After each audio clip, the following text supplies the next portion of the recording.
everyone, it's Shar. Welcome back to my channel, or welcome if you are new here. It is time for my monthly wrap up, and in the month of May, I read 21 books.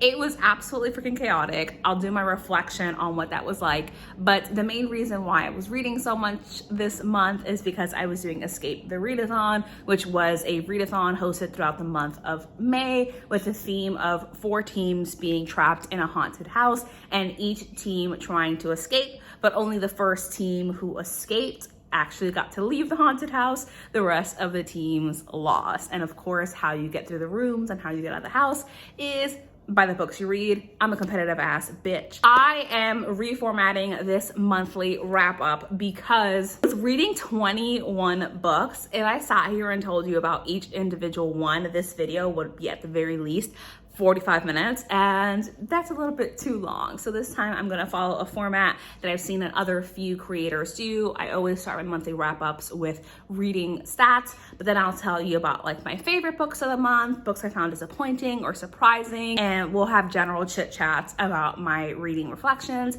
But let's start with some reading stats. So as I mentioned, I read 21 books this month. Of those 21 books, I owned 13 of them. I borrowed 2 from the library. I read 3 on Scribd, and I read 8 on Kindle Unlimited. So a pretty good balance there. Then in terms of formats and how I read those books, I read 10 books via ebook. I read 5 books physically. I listened to 3 audiobooks, and then 3 of the books that I listened to were mixed media, meaning I was listening to the audiobook and following along with the ebook or following along with the physical book. And because I am not telling you about each individual book, I'll pop up the reading stats for my star ratings, and then I'll do graphics in between each one for which books got that rating. I read 1 2-star book. This is the book I gave 2 stars. I read 9 3-star books. Here are the books I gave 3 stars. I read 9 4-star books, my 4-star books, and then I had 2 5-star books, my 2 5-star books. Overall, the month is leaning more positive in terms of my reading and my general enjoyment of these books, but upon reflection, I would say I had a pretty meh reading month. I think there are a lot of factors contributing to that. Let's talk about the books that I DNF'd. So I DNF'd a couple of books this month. The 2 standout books for me are ones that I'm including in this video because I got a significant portion of the way through the book. I'm talking like 30 to 50%. I DNF'd 2 books this month. Number 1, Mistakes Were Made by Meryl Wissner. This was really disappointing. If you saw my sapphic reading vlog, then you know that I was reading this book for that video, and I was very excited because I previously loved Meryl Wissner's other book, Something to Talk About. But this book didn't work for me. I personally found the characters incredibly irritating and immature. They only had sexual chemistry, if that, and it just left me feeling like they were together for the sake of fucking, and there was actually no real emotional investment between them. And considering the taboo nature of this book, which I'll tell you what it's about in a moment because I forgot, it didn't work for me. So Mistakes Were Made follows the story of a girl in college. It's her senior year, and she is at the bar because it's family weekend. She's trying to kind of just escape and forget about it.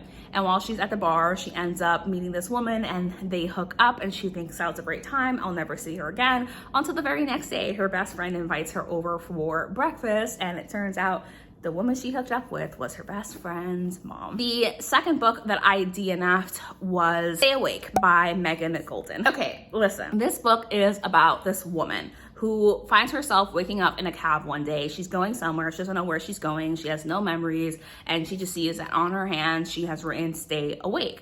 And she's trying to figure out what happens, right? She goes back to her apartment. It turns out she doesn't live there. They don't know what she's talking about. There's no roommates. And she's trying to figure out the pieces. And there's like a murder, and the police think that she may be involved in the murder, but obviously she has no memory of that happening because each and every time she falls asleep, she forgets everything. I saw this critique in a lot of the reviews, and that the audiobook is very, very dramatically narrated, and then our character is frantic all of the time.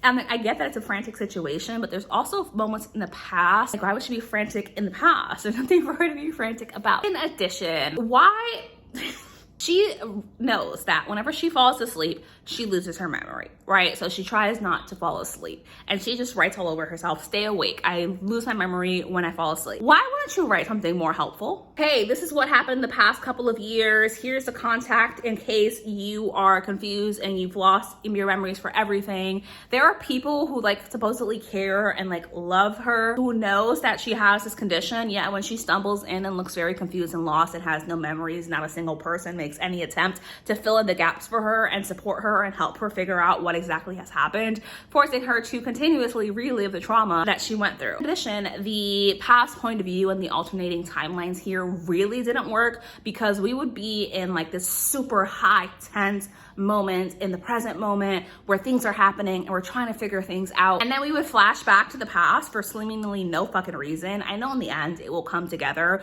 but what that does is break the tension. It's very stop and start. And finally, this book is so repetitive. The number of times I heard stay awake, I lose my memory when I fall asleep, more times than I could count. I would bet that at least 25% of this book is that exact sentence.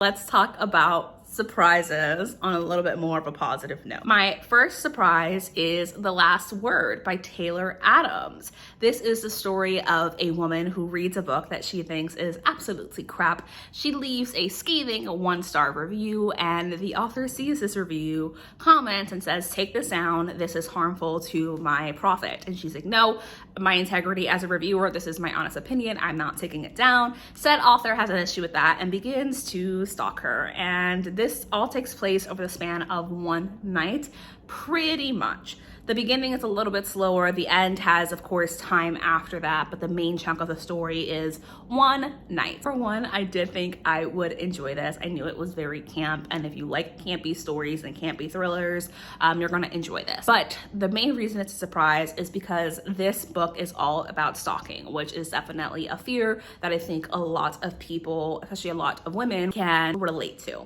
So I was expecting this to be very, very difficult to read, super scary, and quite honestly, it was just fucking hilarious. So many like dry humor, laugh out loud moments, and the campiness really broke a lot of the tension. I gave this book 4 stars and I had a really great time with it. If you are worried about this being too scary to read, it's really not. It's actually a pretty funny book. My second surprise is a surprise, but perhaps not in a super positive way. It is An Elderly Lady is Up to No Good. This is a translated book about a woman who lives in an apartment and all the people who try to take that away from her and how she absolutely is not gonna fucking stand for it. I recommend that you know almost nothing when you go into this book. That's all you need to know. This is a surprise because I did end up enjoying this book, but it was a surprise because I was not expecting it to be a series of short stories and moments throughout this woman's life. And by the end, I was like, I would have liked one coherent plot driving us towards this main point. And instead, we got a bunch of stories that are loosely connected, which is why it was a surprise. That's just me not expecting that, but I did enjoy it, but not as much as I was hoping to. And unfortunately, I do have 2 books that I would put into the disappointing category. My hair is just gonna continue to get bigger. Listen, it's really fucking hot and super humid. My first disappointment of the month is The Fiancé Farce by Alexandria Balfour.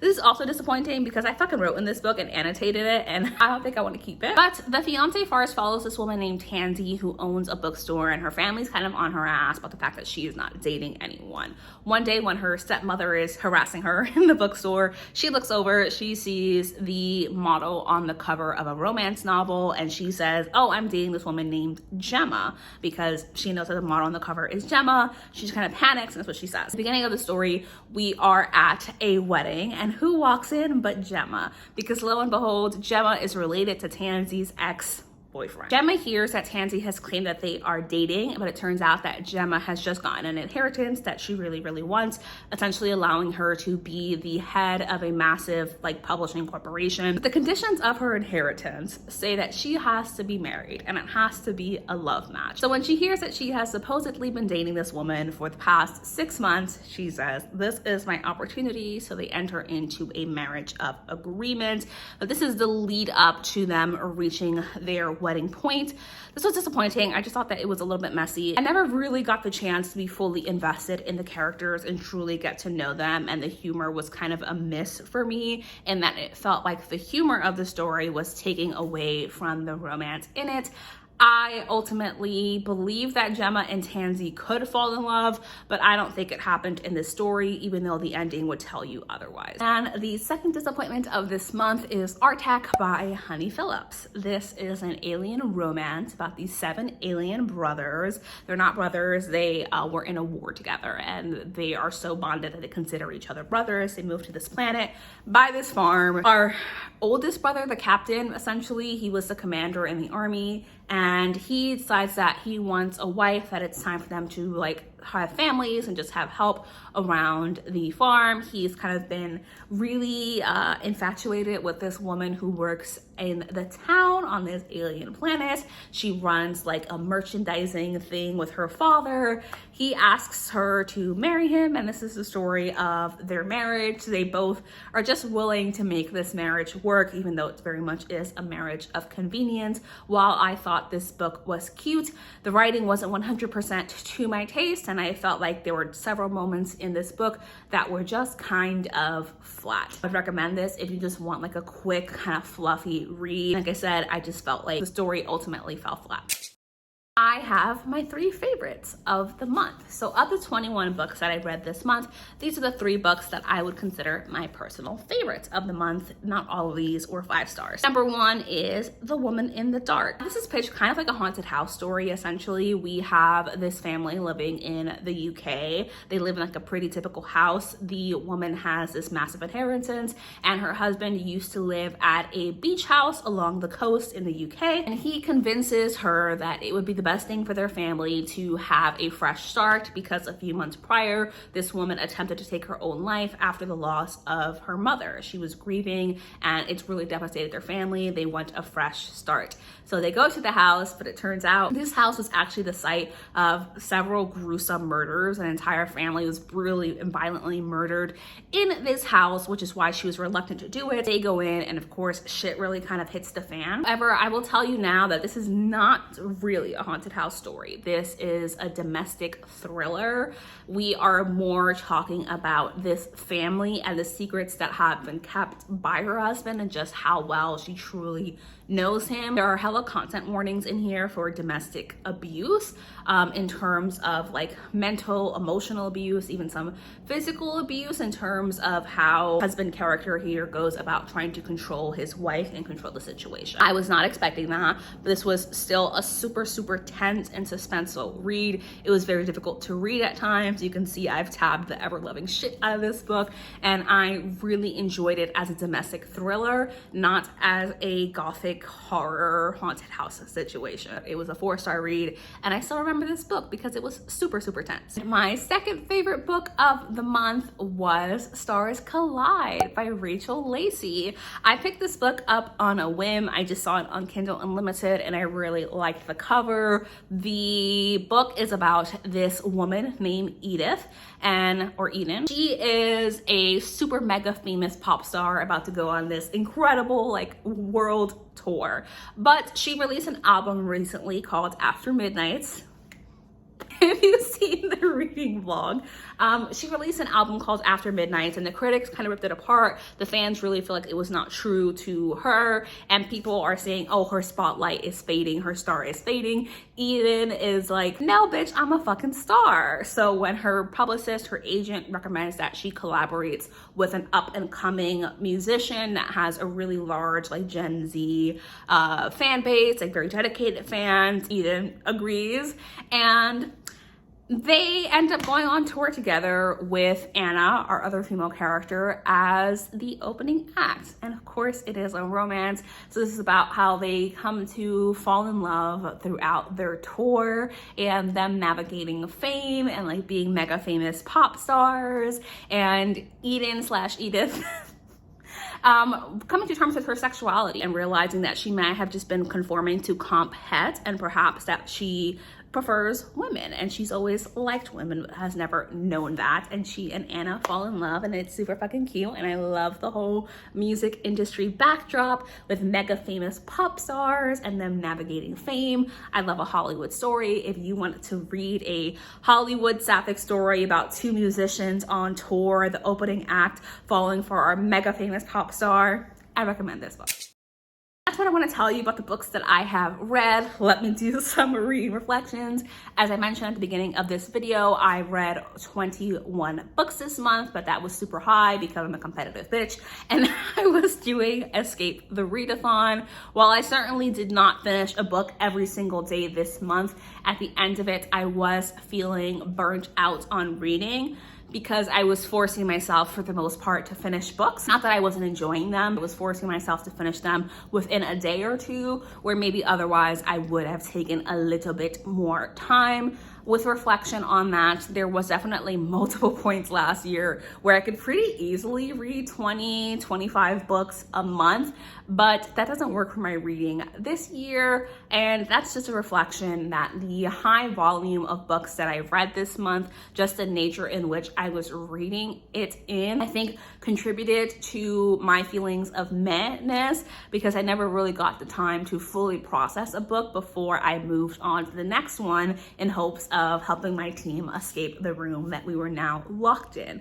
Now, that's not to say anything. I absolutely love doing Escape the Readathon, but it does mean that in June, I'm gonna take a little bit of a break and slow down my reading quite a bit so that I'm not doing almost a book a day throughout the month and just taking it a little bit easy. But that is it. That is my May wrap up. As always, thank you so much for watching this video. I really appreciate you being here. If you aren't already, please do subscribe. I read tons of romances and fantasy, horror, and thrillers. So if you're into that, please do subscribe, and I will see you in my next video. Bye.